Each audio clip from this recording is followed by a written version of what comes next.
A new survey shows that U.S. citizens are more worried about terrorism than they were after the September 11th attacks. According to Pew Research, 40% of Americans now believe the country is more vulnerable to terrorism than it was in 2001, the highest ever.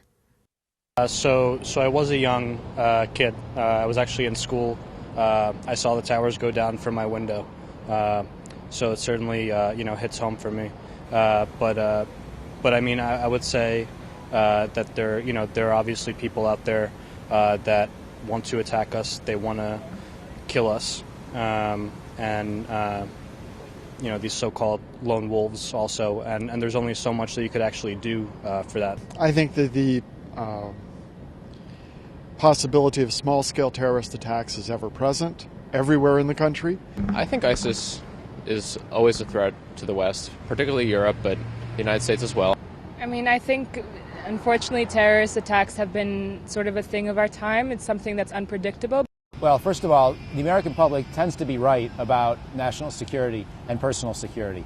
I've been struck over the years watching polls that people have pretty good common sense in this country, and sometimes more than we have in Washington. And so if people are saying that they fear or expect another terrorist attack, they probably have some decent reason. Some analysts say the expensive partisan divide on countering terrorism, and not the recent string of terror attacks, is an important cause for the rising numbers. Michael O'Hanlon, top national security analyst at Brookings Institution, says the threat the U.S. faces today is no longer the same as before. I think that the nature of the ISIS threat is one that we can't shut down entirely.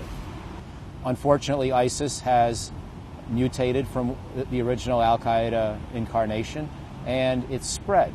And it's sort of, been broken down into a lot of small pieces.